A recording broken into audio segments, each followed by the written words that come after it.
Hello दोस्तों, कैसे आप सभी लोग। तो मेरा नाम है आकाश कुमार और स्वागत करता हूं मैं आप सभी के अपने चैनल केयर वेल फार्मा में। तो आज की इस वीडियो में हम बात करेंगे अपने यूनिट 1 के चैप्टर 2 एरर के बारे में। अब देखो, ये जो हमारा चैप्टर है ना, ये देखा जाए तो one of the most important chapter है, क्योंकि एक तो ये सिंपल बहुत है, यानी कि एक तो सिंपल है, दूसरा एग्जाम में कई कई बार आता है। यानी कि आप देखोगे most of the question paper में आपको ये देखने को मिल जाएगा, और कई बार डायरेक्टली जो है 10 मार्क्स में भी इसके ऊपर क्वेश्चन बन के आ जाता है। तो देखा जाए बहुत ज्यादा इंपॉर्टेंट ये हमारा एरर है, और अगर रियल लाइफ में देखा जाए तब भी काफी ज्यादा इंपॉर्टेंट है। तो हम देख रहे थे अपनी pharmaceutical analysis B pharmacy first semester, और इसका जो चैप्टर 1 था वो हमने ऑलरेडी कवर कर लिया है काफी डिटेल्स में। यानी कि एक अगर हम माइनर सा टॉपिक भी है उसको भी हमने जो कवर किया है। तो अगर आपने चैप्टर 1 नहीं देखा हो, जाके आप चेकआउट कर सकते हो, लिंक डिस्क्रिप्शन में मिल जाएगी, प्लेलिस्ट की लिंक, वहां जाके आप सारे चेकआउट कर सकते हो या सर्च करके भी देख सकते हो।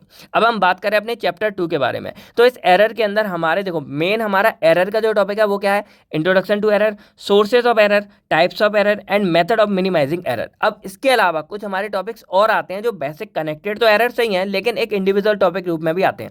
जैसे हमारा accuracy and precision, significant figure, identify significant design and rounding off digit and rules for retaining significant design. तो यहाँ पर जो मेन हमारे जैसे एक्यूरेसी एंड प्रिसीजन है या सिग्निफिकेंट फिगर है, और इसके जो रूल्स होते हैं ये हमारे, ये कई बार देखा गया कि भाई 5 नंबर में या 7 में कई बार आ जाते हैं। तो इनको तो हम साथ में कवर कर लेंगे आज की इसी वीडियो में। बाकी मोस्ट इंपोर्टेंट हमारे यहाँ पर यही है, मेथड्स ऑफ मिनिमाइजिंग एरर और एरर्स के टाइप वगैरह क्या है। तो देखा जाए ओवरऑल सारा ही कुछ हमारा इंपॉर्टेंट है। तो आज के इस वीडियो में इन सभी को हम जो है डिटेल्स में कवर करने वाले हैं।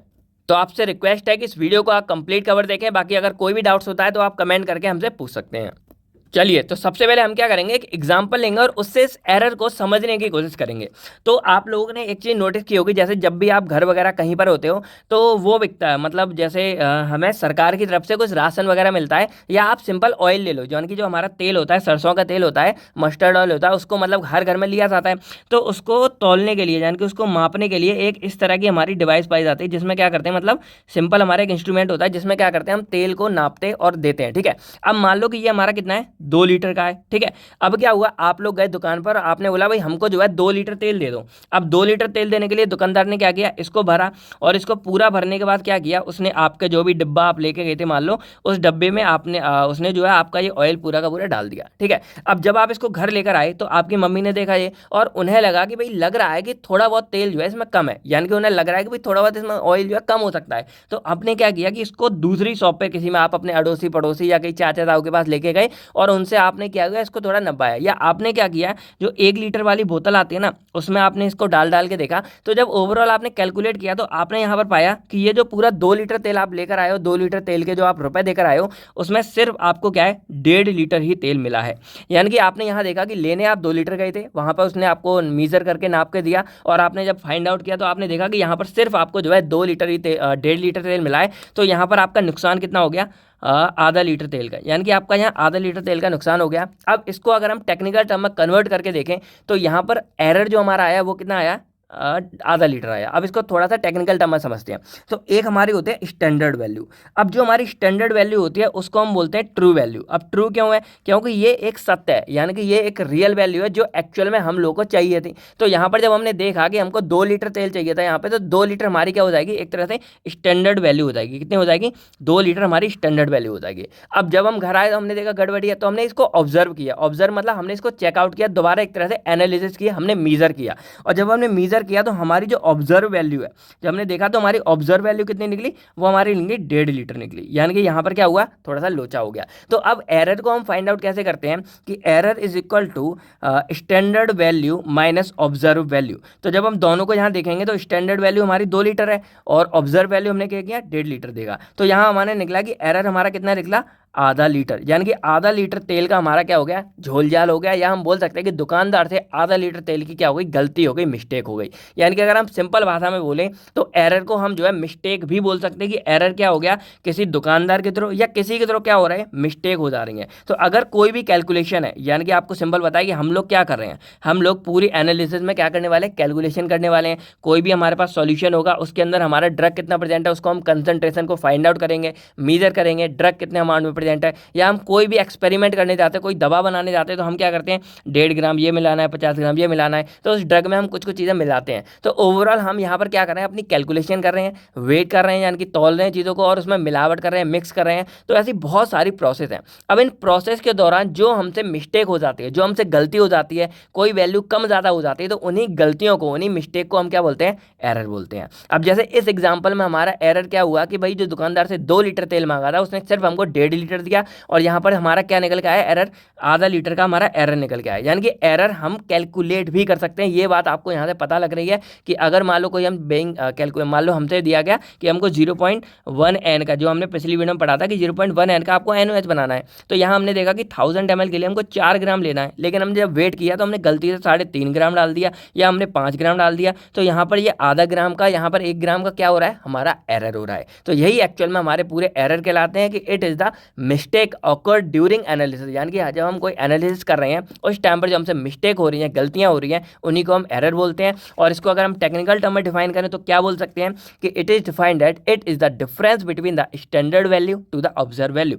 यानी कि जो हमारी स्टैंडर्ड वैल्यू है, यानी कि जितना हमारा कोई सामान होना चाहिए था उससे वो क्या हमारा थोड़ा सा कम है या फिर थोड़ा सा ज़्यादा है। तो ऑब्जर्व स्टैंडर्ड वैल्यू से ऑब्जर्व वैल्यू की जो डिफरेंस है, जो कमी है, वही हमारा एरर कहलाता है। अब अगर कई केस में आपको एरर का परसेंटेज निकालना है तो बस आपको क्या करना है, percentage error is equal to standard value minus observe value upon standard value. अब अगर हम यहाँ पर इसका एग्जाम्पल देखें तो यहाँ पर हमारे क्या निकल के आ रहा था कि 2 लीटर हमारी स्टैंडर्ड वैल्यू है, और यहाँ हमने ऑब्जर्व की यहाँ पर 1.5 ml, ठीक है, और नीचे स्टैंडर्ड ये डाला, और जब हम इसको यहाँ पर क्या करेंगे 100 से मल्टीप्लाई करेंगे तो हम पाएंगे कि यहाँ जो है हमारा 25% का एरर पाया गया और दुकानदार ने 25% का झुलझाल कर दिया। तो इस तरह हम जो है अपने एरर को फाइंड आउट कर लेते हैं, और एरर हमारा क्या होता है, कोई गलती मिस्टेक होती है। ये सारी बातें आप समझ गए होंगे। अब ये तो हमारा हो गया देसी एग्जाम्पल। अब भाई एग्जाम में या कहीं पर भी आप तेल का एग्जाम्पल तो लेकर नहीं आओगे, तो उसके लिए हमारा एग्जाम्पल आता है पैरासीटामोल का। अब मान लो कोई पैरासीटामोल है और वो स्टैंडर्ड 500 mg की है, मतलब उसमें 500 mg कंसनट्रेशन होनी चाहिए किसी भी टैबलेट के अंदर। मान लो ये हमारी क्या एक टैबलेट है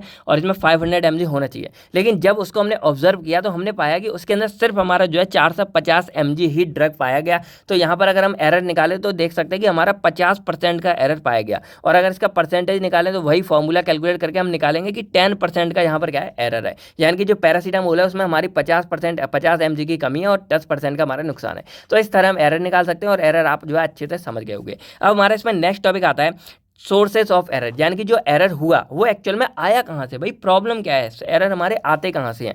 तो जैसे हम कोई भी प्रोसेस करते हैं, जैसे हम मान लो कोई खाना बना रहे हैं, तो अगर खाने में कोई गलती हो रही है तो खाना बनाते टाइम होगी। उसी तरह अगर हमारा एरर किसी एनालिसिस में आ रहा है, तो जब हम वो प्रोसेस कर रहे होंगे, एनालिसिस कर रहे होंगे, तभी तो वो दिक्कत आएगी।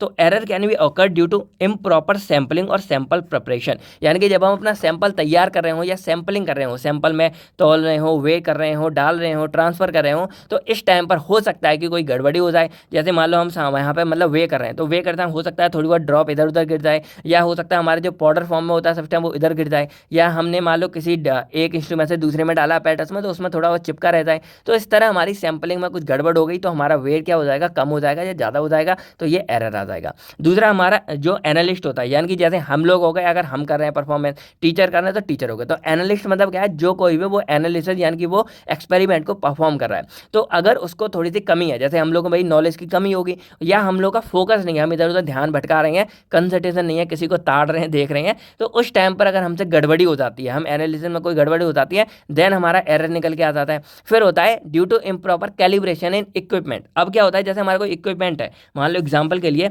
हमारे पास क्या है, ये मीजरिंग, या हमारे पास यही था, जैसे मान लो ये 2 लीटर का था, लेकिन उसने ये पूरा भरा, लेकिन एक्चुअल में क्या था कि ये जो हमारा इंस्ट्रूमेंट है इसकी एक्चुअल लेंथ कितनी थी, 1.5 लीटर थी।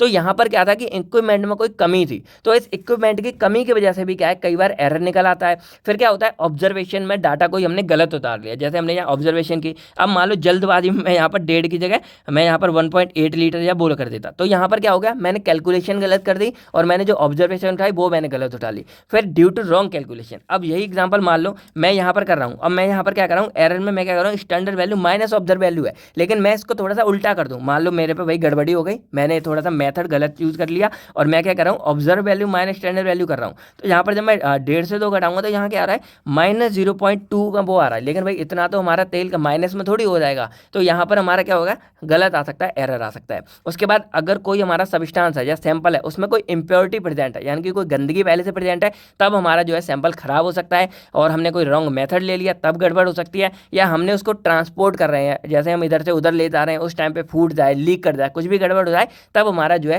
एनालिसिस के अंदर एरर आ सकता है। तो यहाँ आपने डिफरेंट तरीके देखे जिससे हमारा कोई भी सब्सटेंस है उसमें एरर आ सकता है, सोर्सेज ऑफ एरर है, इसको आप अच्छे से समझ लें। ठीक है, तो ये आप यहाँ पर समझ गए होंगे। अब हमारा नेक्स्ट यहाँ पर आता है टाइप्स ऑफ एरर, यानी कि जो हमारे एरर है वो कितने तरीके के होते हैं।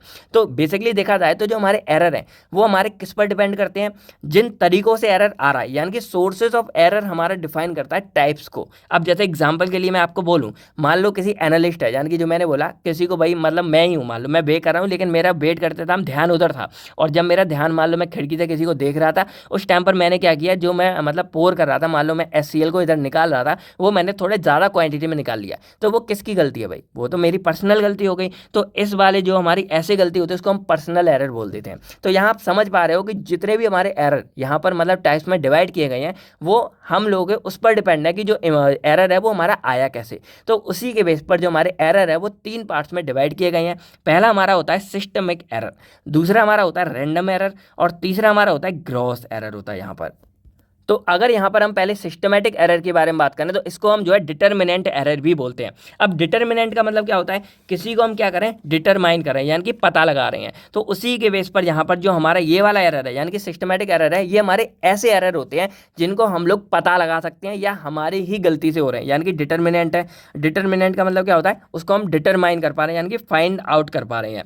तो हम जो सिस्टमिक एरर है इसको हम सिंपली बोल सकते हैं कि these are those error which can be easily find out और प्रिडिक्टेबल, यानी कि उनको हम प्रिडिक्ट कर सकते हैं भाई ये गड़बड़ी हो सकती है, और उनको हम टर्मिनेट भी कर सकते हैं, यानी कि ऐसे एरर हैं जो हमको पता चल रहा है भाई ऐसे एरर हो सकता है। यानी कि सिंपल मान लो पर्सनल वाला एग्जांपल ले लेते हैं कि मान लो अगर हमको पता है कि हम भाई जब पोर कर रहे हैं, हम कोई सा केमिकल इसमें डाल रहे हैं, उस टाइम पर अगर हम ध्यान इधर उधर रखेंगे तो हो सकता है कि केमिकल ज़्यादा पड़ जाए या फिर कम रह जाए। तो हम उस एरर को, भाई हमको पता है कि हम ध्यान नहीं दे रहे हैं, इस वजह से हो रहा है, तो हम उसको पता कर सकते हैं, हम उस टाइम पे ध्यान उसी पे रखेंगे, फोकस। तो ऐसे एरर जो हमारे मतलब सिस्टमेटिक एरर, यानी कि जो हम पता कर सकते हैं कि भाई एरर हो रहा है या हो रहा है, उसको हम ठीक भी कर सकते हैं। तो these are those error which occur during analysis by analyst, कोई भी एनालिस्ट की वजह से, या हमने कोई रॉन्ग प्रोसीजर चूज किया, या हमने कोई इंस्ट्रूमेंट में कोई गड़बड़ी है, इनकी वजह से जो हमारे एरर होते हैं उनको हम सिस्टमिक एरर बोलते हैं। अब इन एरर को हम जो प्रिवेंट भी कर सकते हैं और मिनिमाइज भी कर सकते हैं, यानी कि ठीक भी कर सकते हैं और बचा भी सकते हैं।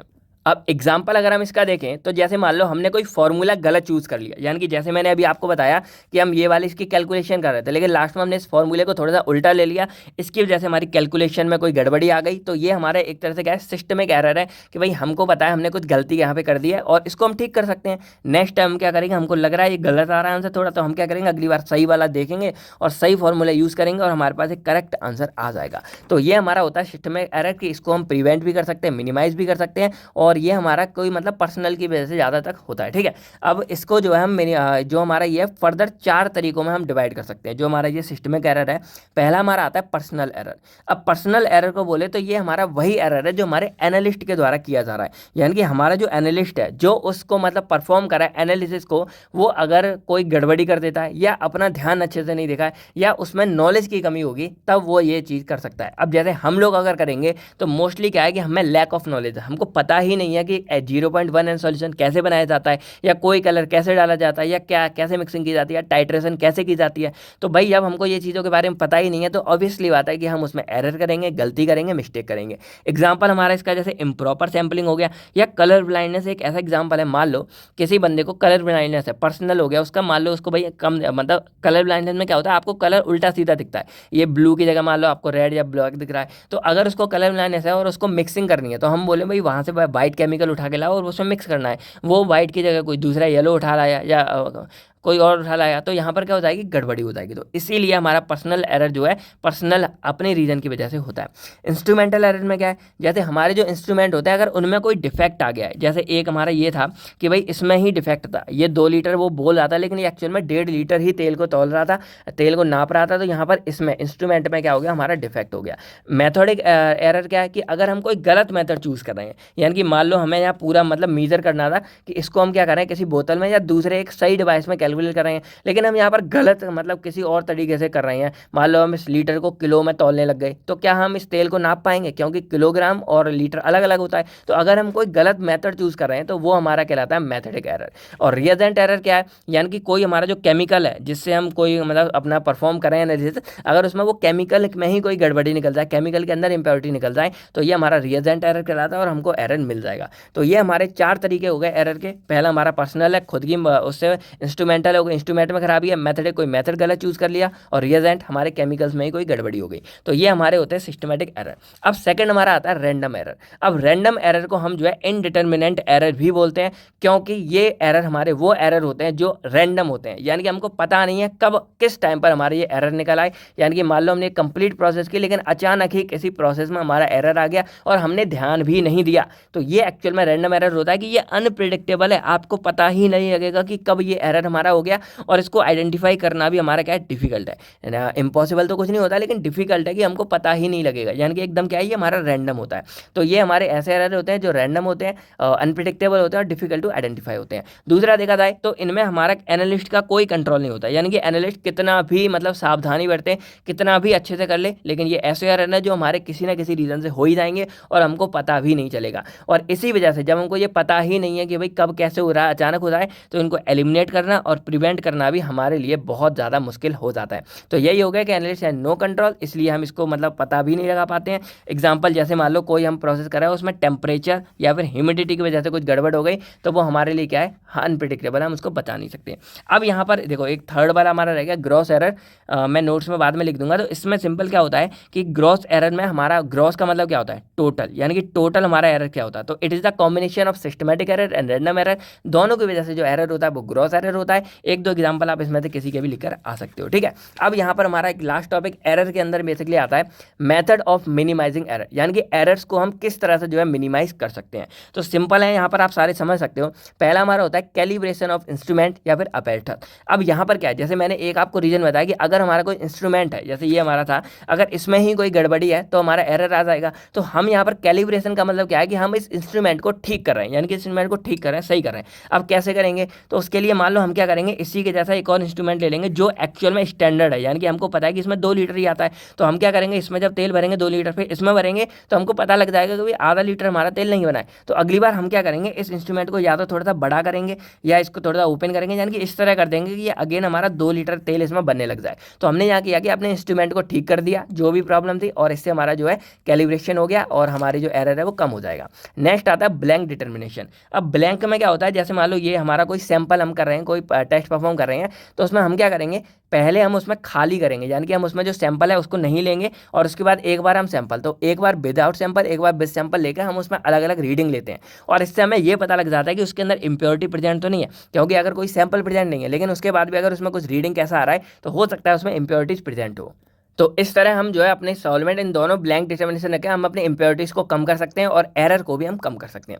थर्ड हमारा आता है कंट्रोल डिटर्मिनेशन। तो इसमें क्या होता है, जैसे ही मान लो हमने यहाँ पर ये टेस्ट परफॉर्म किया, ठीक है, तो हमने यहाँ तेल लिया, लेकिन एक तरफ हम क्या लेंगे, हमने स्टैंडर्ड वाला एक सॉल्यूशन ले लिया, यानी कि यहाँ पर हमने स्टैंडर्ड 2 लीटर का एक ऑयल ले लिया जो स्टैंडर्ड है, यानी कि ये फिक्स है कि ये 2 लीटर ही होगा। अब हम क्या करेंगे, जो हमने स्टैंडर्ड लिया वो और ये हमने यहाँ से लिया था, इन दोनों को कंपेयर करेंगे, और अगर इनमें कोई गड़बड़ी निकलती, गड़बड़ी तो निकलेगी आधा लीटर की गड़बड़ी निकलेगी, तो हमको पता लग जाएगा कि भाई एरर है, और उसको हम जो है फिर मिनिमाइज कर सकते हैं। तो इस तरह हम जो है कंट्रोल में एक हम स्टैंडर्ड सॉल्यूशन ले लेते हैं, उसका हम एनालाइज करेंगे, और जो रिजल्ट आएगा उसको हम नॉर्मल डिटर्मिनेशन, यानी कि जो हमारा सैंपल है उसके साथ कंपेयर करते हैं, और गड़बड़ी एरर उनको पता लग जाता है, उसको फिर हम ठीक करते हैं। फोर्थ हमारा आता है इंडिपेंडेंट मेथड एरर डिटर्मिनेशन। तो इसमें हम एक्चुअल में क्या करते हैं, जैसे हमारा कोई सब्सटेंस था, जैसे मान लो ये हमारा तेल था, हमको 2 लीटर चाहिए, तो इसको हम जो है एक से ज़्यादा मेथड के थ्रू करते हैं, यानी कि एक मान लो हमने इसमें कर लिया, एक इस वाले में, एक हमने लिया था 2 लीटर की एक बोतल ले ली और उसमें हमने भर के देखा कि पूरा आ रहा है या नहीं आ रहा। एक हमने 2 लीटर का कोई बर्तन ले लिया और उसमें भर के देखा। यानी कि मान लो कोई भी हमारा एक सब्सटेंस है, उसको हम डिफरेंट डिफरेंट मेथड से करके देख रहे हैं कि भाई उसमें जो हमारा एरर तो नहीं है कोई। हमारी तीनों में अगर हमारी चीज़ परफेक्ट आ रही है, मतलब हमारा जो है एरर नहीं है, और अगर कहीं गड़बड़ी आती है देन वहाँ एरर है और उसको हम मिनिमाइज कर लेंगे।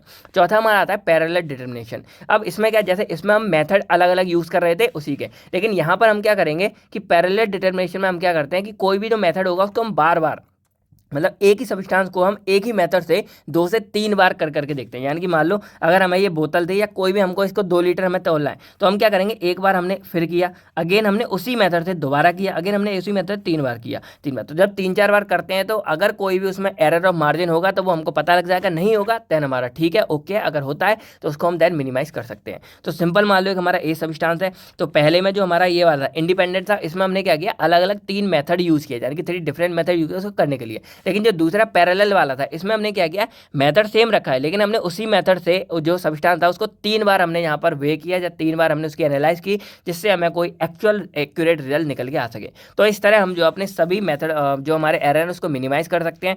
कोई भी डाउट हो आप एक बार फिर से जो है रिवर्स करके देख सकते हो, बाकी कोई डाउट हो कमेंट करके आप पूछ सकते हो। तो अब हमारे यहाँ पर देखा जाए तो एरर वाला पार्ट कंप्लीट हो गया। अब हमारे 2 टॉपिक और आते हैं। पहला हमारा आता है एक्यूरेसी एंड प्रिसीजन, एंड दूसरा हमारा आता है सिग्निफिकेंट फिगर।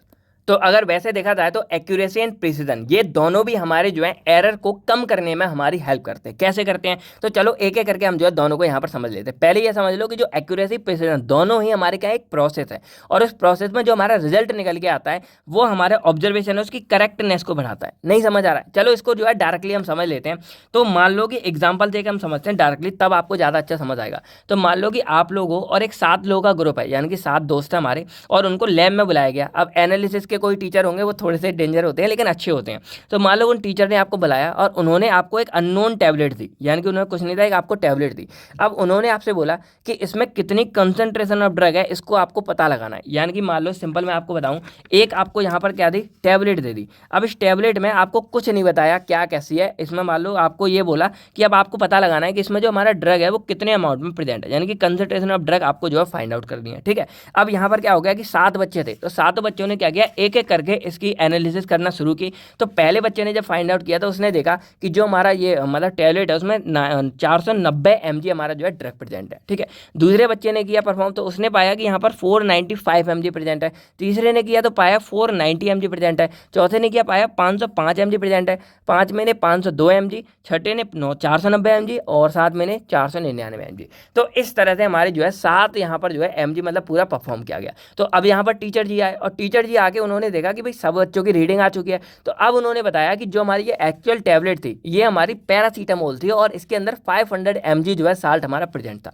यानी कि देखा जाए तो यहाँ पर एक स्टैंडर्ड वैल्यू हमको क्या पता लग गई कि ये हमारी एक स्टैंडर्ड वैल्यू थी कि जो हमारा ये ड्रग था, यानी कि जो टैबलेट थी जिसकी बार बार जो सर एनालिसिस करवा रहे थे, वो एक्चुअल में पैरासीटामोल थी, और वो 500 mg की हमारी क्या थी, टैबलेट थी। तो जब यहाँ पे 7 बच्चों ने परफॉर्म किया तो यहाँ पर इस तरह की रीडिंग आई। तो अब यहाँ पर हम एक्यूरेसी और प्रिसीजन को सर ने इस तरह समझाया कि जो वैल्यू हमारी इस 500 mg यानी कि स्टैंडर्ड वैल्यू के सबसे पास है, यानी कि क्लोज वैल्यू है, वो हमारी कहलाती है एक्यूरेसी। क्योंकि एक्यूरेसी वर्ड से आप यहाँ समझ रहे हो, एक्यूरेसी बोले तो एक्यूरेट। एक्यूरेट का मतलब क्या होता है, एकदम सटीक, यानी कि सही, यानी कि एकदम फिक्स निशाना आपने मारा है। यानी कि अगर मैं सिंपल बोल लूँ, ये हमारा एक वो एरो लगाने वाला है और ये हमारा बीच का पार्ट है। तो अगर मैं आपसे बोलूँ कि आपको एक्यूरेट लगाना है, तो मान लो आपने एकदम निशान लगा, वो यहाँ पे लगा या यहाँ पे लग गया पास में, तो हम बोलेंगे कि भाई एकदम आपने एक्यूरेट निशाना लगाया है। तो एक्यूरेसी मतलब आप समझ गए होंगे कि जो हमारी एक्चुअल में स्टैंडर्ड वैल्यू या ट्रू वैल्यू है उसके पास जो सबसे पास वैल्यू आई है वो हमारी क्या कहलाती है, एक्यूरेसी कहलाती है। तो अगर हम यहाँ पर देखें तो देखो 500 हमारा mg था,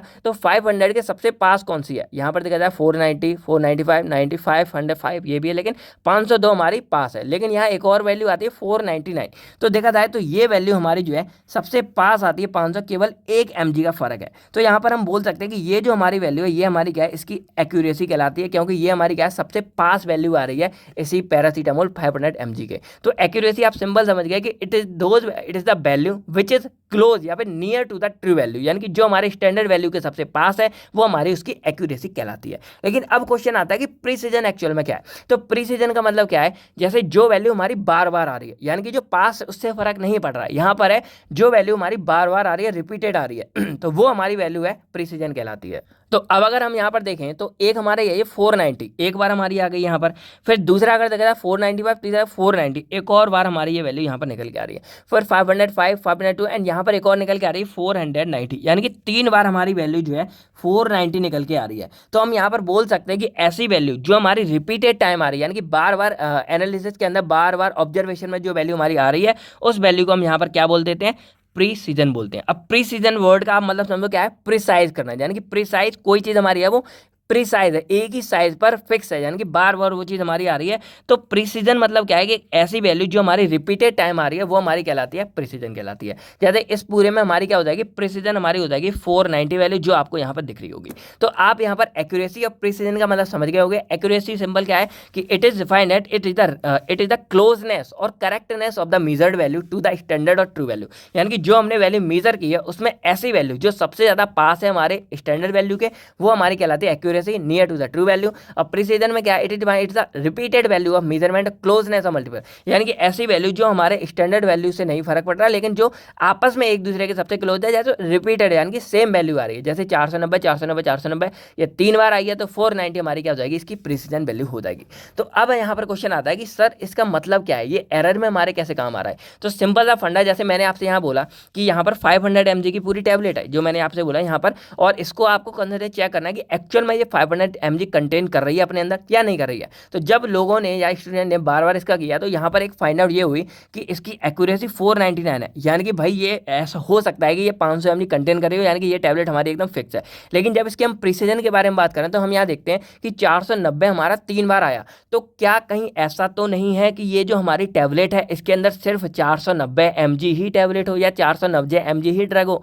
यानी कि एक हमारे अंदर एक मतलब डाउट आ जाता है, एक एरर आ जाता है कि हो सकता है जो हमारी ये 500 mg की टैबलेट है, क्या पता है इसमें 500 की जगह 490 mg ही पाउडर या फिर 490 mg ही ड्रग पड़ा हो। तो इसके बाद हम क्या करेंगे, जो हमारा इसका बैच होगा या पैरासीटामोल का जो 500 mg का बैच होगा, जो टैबलेट होगी, उस पूरे बैच को हम एक बार फिर से चेक करने के लिए भेज देंगे, रीचेकिंग के लिए, और पता लगाएंगे कहीं इसमें ड्रग हमारा कम तो नहीं है। तो यहाँ पर हमने क्या किया, हमने अपनी एक्यूरेसी एंड प्रिसीजन से ये पता लगाया कि कोई भी जो हमारा ड्रग है उसके अंदर एक्चुअल में उतनी कंसंट्रेशन में ड्रग प्रेजेंट है या नहीं है, और अगर ऐसा नहीं होता है देन हम क्या कर रहे हैं, उसको फिर से रीचेकिंग के लिए भेज रहे हैं, जिससे हमारा ड्रग है वो एक एक्यूरेट अमाउंट में हमारे पास आ सके और हम लोग अच्छे से उससे खाकर ठीक हो सके। तो यहाँ पर यही मैंने बताया कि ये हमारे ऑब्जर्व वैल्यू या पूरे ड्रग की करेक्टनेस को मेजर करता है कि वो कितना करेक्ट है कितना नहीं है, और एक्यूरेसी प्रिसीजन दोनों ही इस चीज़ में हमारी हेल्प कर रहे हैं। यानी कि एक्यूरेसी हमारी जितनी अच्छी होगी, हमारी जो एरर है वो हमारा क्या हो जाएगा, उतना ही कम हो जाएगा। यानी कि ये हमारे इसको फाइंड आउट मतलब एरर को फाइंड आउट करने में बहुत ज़्यादा हेल्प करता है।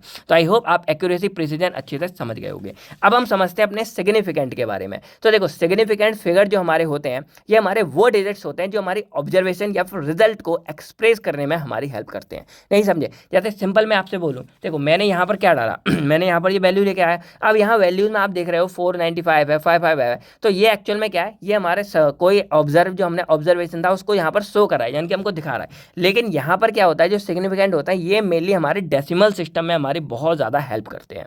मतलब सिंपल क्या है कि ये हमारी एक्यूरेसी को डिफाइन करते हैं। नहीं समझे, चलो एग्जांपल लेते हैं। मान लो कि हमने एक मतलब किसी की हमें वैल्यू निकालनी थी ड्रग की, हमने निकाली तो एक हमारी वैल्यू निकली 2.4, ठीक है, एक हमारी वैल्यू निकली 2.42, एक हमारी वैल्यू निकली 2.425, एक हमारी वैल्यू निकली 2.4256।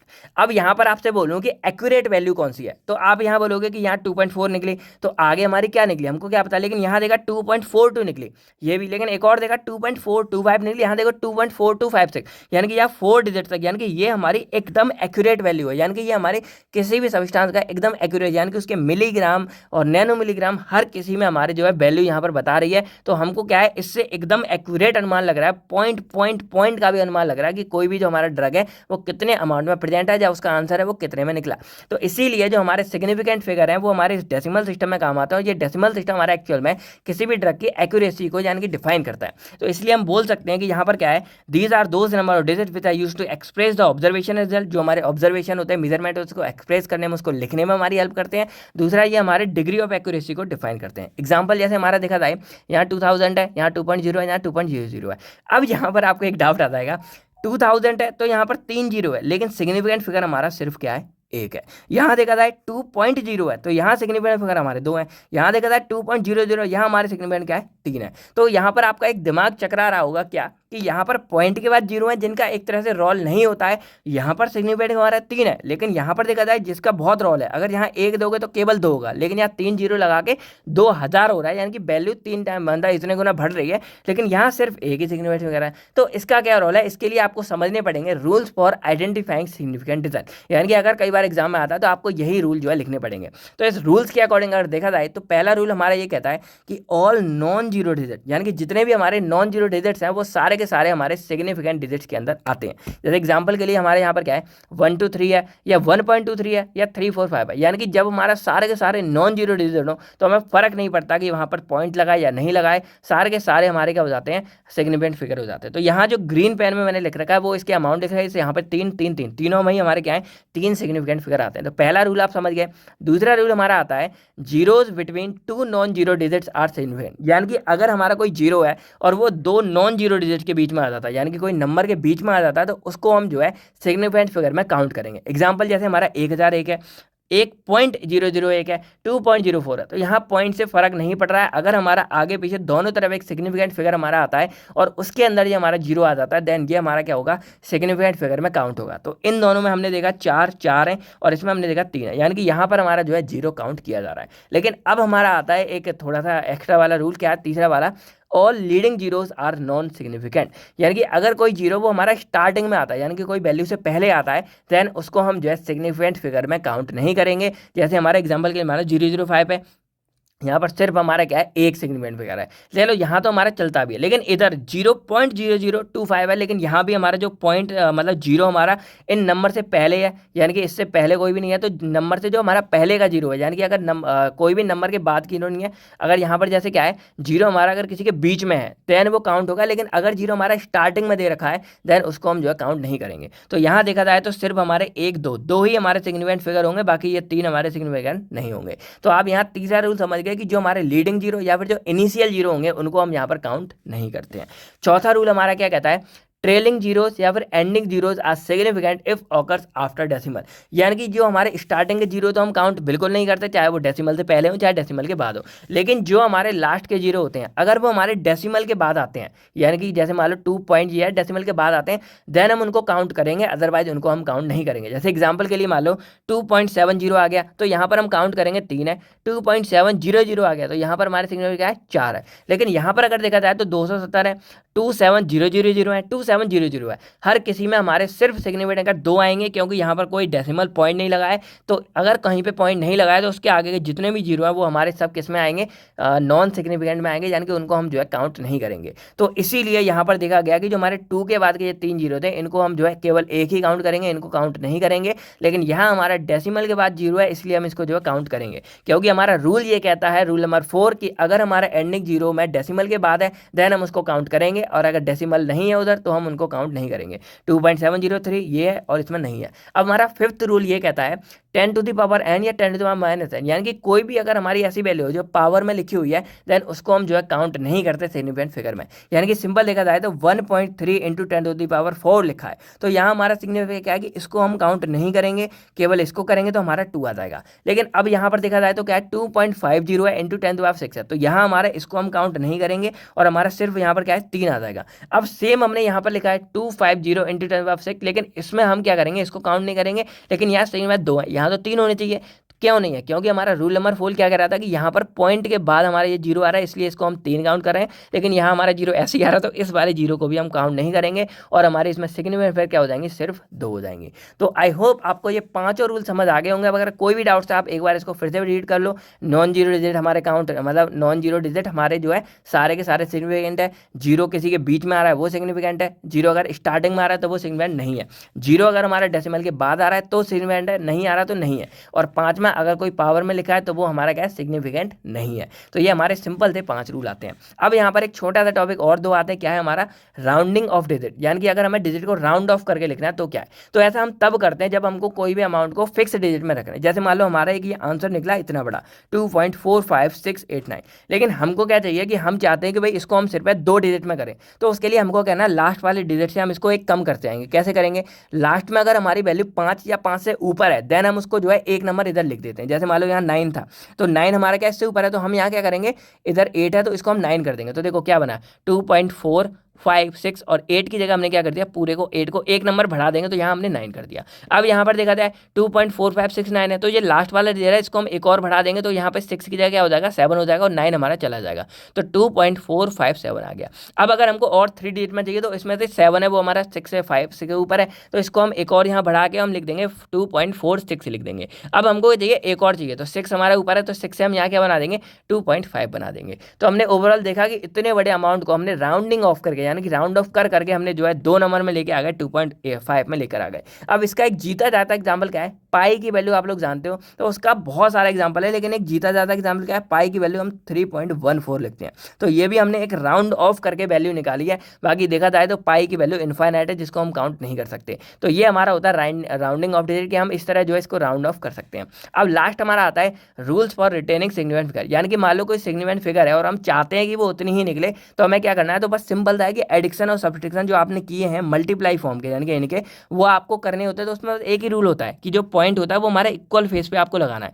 जैसे मान लो 2.4 है, ये हमारा 3.57 है, तो ऐसा नहीं है कि आप यहाँ पर 2.4 इधर लिख दोगे, आपको पॉइंट पॉइंट एक सेम डायरेक्शन में रखने हैं, उसके अलावा आपको कर देना है। तो यहाँ पर कुछ नहीं है, हम सिंपल छोड़ देंगे तो यहाँ हमारा 7 आ जाएगा, यहाँ 6 और 4 10 और 5 15 आ जाएगा, 15 का एक बचा कैरी हमारे 1 आ जाएगा और यहाँ पर 4 और 3 7 2 9 और 1 0 10 आ जाएगा। तो ये हमारे यहाँ आंसर बन गया। इधर देखा जाए मान लो हमें सब्सट्रैक्ट करना है तो 11.5 है और यहाँ हमारा 2.65 से हमें से माइनस करना है, ठीक है। तो इधर हमारा कुछ नहीं है, देन हम यहाँ पर एक 0 अज्यूम कर लेते हैं। अब 0 से 5 तो जाएगा नहीं तो एक कैरी हम यहाँ से ले लेंगे तो यहाँ हो जाएगा 10। अब 10 से 5 जाएगा 5 बचेगा, लेकिन यहाँ बचा हमारा 4। अब 4 से 6 जाएगा नहीं तो एक कैरी हम ले लेंगे यहाँ से, तो 4 में जब एक आ जाएगा तो हमारा क्या हो जाएगा, 14 हो जाएगा। तो जब 14 से हमारा 6 जाएगा तो हमारा बचेंगे 8। अब यहाँ हमारा 0 रह गया था क्योंकि एक इधर ले लिया तो 10 बचा। अब 10 से 2 जाएगा तो हमारा बचेगा 8, तो आ जाएगा हमारा 8.85।